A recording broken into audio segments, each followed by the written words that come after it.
Yo, welcome back, kembali lagi di channel Atoa Hayato. Bagaimana kabar nakama sekalian? Semoga selalu baik-baik saja. Iosa chapter 1076 yang lalu menunjukkan keberadaan armada besar bajak laut Akagami di Pulau Elbaf. Mereka pun sudah mulai bersitegang dengan bajak laut Kid. Bahkan sang sendiri memutuskan untuk masuk ke medan pertempuran. Lalu kira-kira bagaimana alur cerita di chapter 1077 mendatang? Nah, seperti biasa untuk seri pembahasan minggu ini, Mimin mulai dari prediksi alur ceritanya. Oke lah, tanpa basa-basi lagi, langsung aja kita masuk ke pembahasannya. Chapter 1077 bisa dimulai dengan menunjukkan adegan pertarungan di atas lautan antara kapal bajak laut Kid versus armada besar Yonko Akagami. Kapal Kid ditembaki oleh meriam yang meluncur dari berbagai arah, tapi hal itu tak masalah untuk Kid. Dengan kemampuan magnetnya, dia bisa menghentikan peluru-peluru meriam itu. Bahkan Kid bisa membalikkan arah serangannya kembali pada kapal-kapal yang menyerang mereka. Keadaan ini membuat bajak laut Kid unggul dalam pertempuran di atas lautan, walaupun mereka hanya satu kapal saja. Beberapa kapal armada Yonko Sangs mulai terlihat rusak karena terkena serangan meriam mereka sendiri. Tak lama kemudian, aura Hausoku Haki yang kuat terpancar dari pantai Elbaf. Ternyata sang sudah sampai di pantai dan dia berusaha mengintimidasi bajak laut Kid dengan Hausoku Haki. Hal itu membuat beberapa kru Kid yang lemah jadi tumbang. Namun Kid sendiri terlihat tenang, bahkan dia memberikan senyuman garang saat melihat kedatangan Sangs. Lalu Sangs menanyakan tentang pilihan yang dia tawarkan kepada Kid.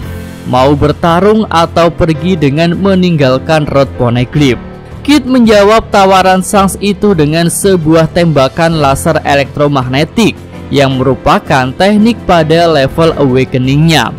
Tembakan Kid itu meluncur tepat ke arah Sangs dan Sangs mencabut pedang giponnya lalu membelah laser Kid itu menjadi dua.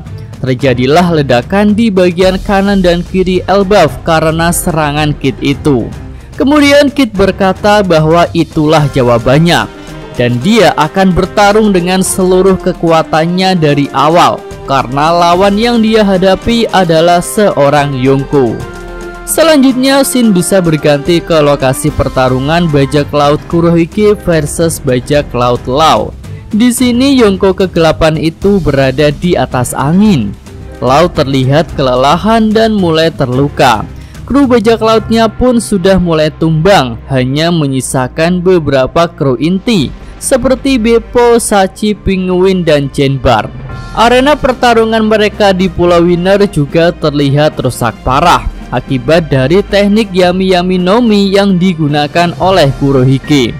Namun Law belum menyerah, dia pun mempersiapkan sebuah teknik serangan pada level awakeningnya. Ya, pertarungan di Pulau Winner sepertinya masih akan berlanjut. Kemudian scene bisa menuju ke Pulau Egghead, di mana Luffy, Zoro, Lucci, dan Kaku sedang bertarung melawan Seraphim Mihawk dan Seraphim Kuma.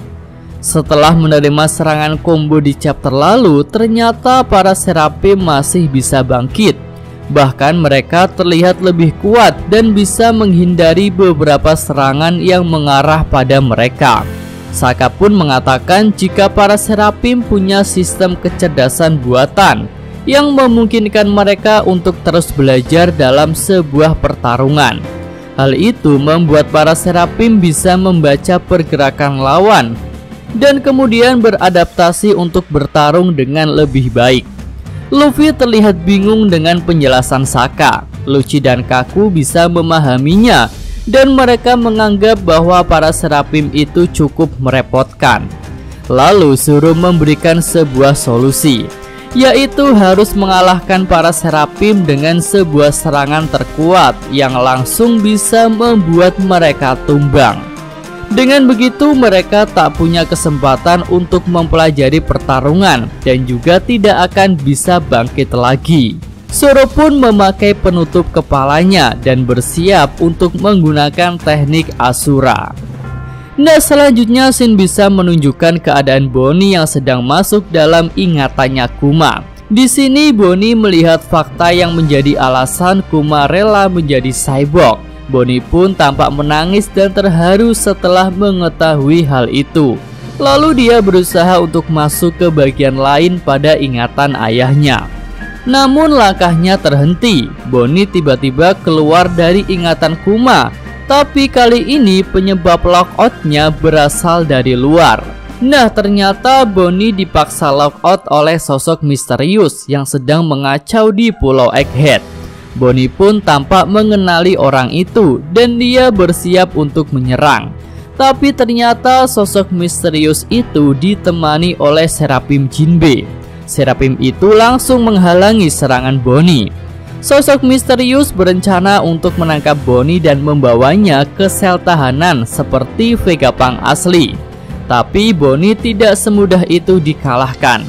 Dia melakukan perlawanan sengit dan terjadilah pertarungan antara Bonnie versus Seraphim Jinbe. Oke, lanjut, scene berikutnya bisa menunjukkan keadaan para Gorosei yang ada di Mariejoa. Di sini mereka sedang membicarakan tentang kepergian Gorosei Saturn ke Egghead. Para Gorosei menilai kejadian di Egghead sudah sangat gawat dan memang harus segera diselesaikan. Mereka pun tidak menduga jika selama ini secara diam-diam Vegapunk sudah melakukan penelitian poneglyph seperti yang dilakukan oleh para sarjana Ohara. Selain itu, keberadaan Maki di Luffy di Pulau Egghead juga merupakan ancaman yang serius bagi mereka, karena Luffy sudah bisa membangkitkan sosok Nika.